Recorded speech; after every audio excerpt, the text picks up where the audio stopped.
If you've ever made a bunch of edits in Photoshop and thought, wait, I want to go back, this video is for you. Today, I'm going to show you exactly how to revert to a previous version of your document in Photoshop, whether you want to undo unsaved changes, restore a cloud document version, or jump back to an earlier step in your current editing session.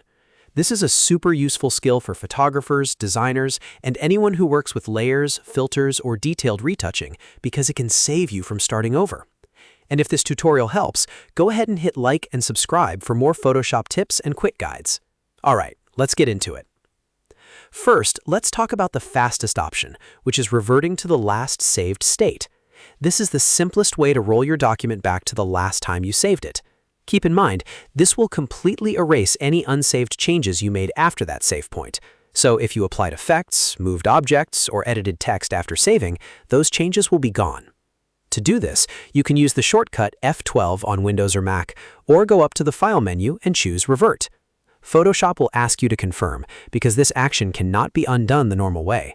Once you confirm, your file will return to the last saved version.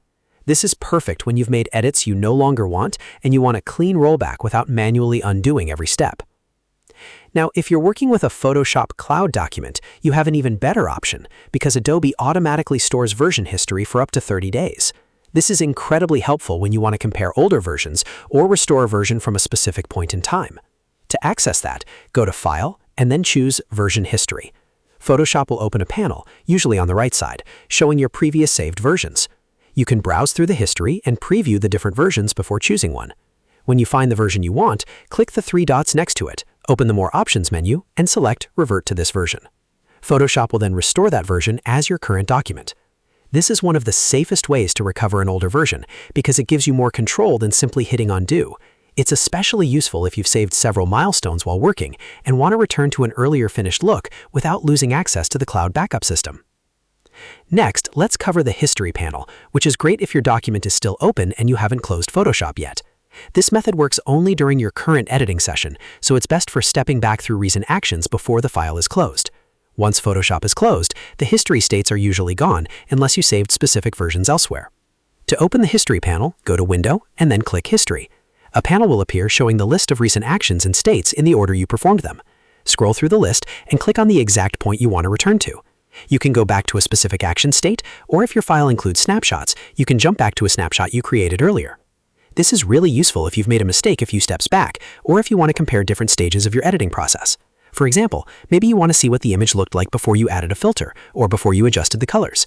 Instead of guessing, just click the earlier state and Photoshop will move your document back to that point. A quick tip here, if you think you may want to preserve a certain stage, create snapshots while you work. That way you have a restore point inside your current session. It's a great habit for more complex projects because it gives you a fallback if you experiment too far and want to return to a clean version. So to recap, if you want to revert to a previous version in Photoshop, use File, Revert, or F12 to return to the last saved state. Use File, Version History for Photoshop Cloud documents to restore older versions, and use Window, History to jump back through your current editing session. Each method has its own use case, and knowing all three gives you a lot more control over your workflow. If this video helped you, make sure to like the video and subscribe to the channel for more Photoshop tutorials, beginner tips, and time-saving editing workflows. Thanks for watching, and I'll see you in the next one.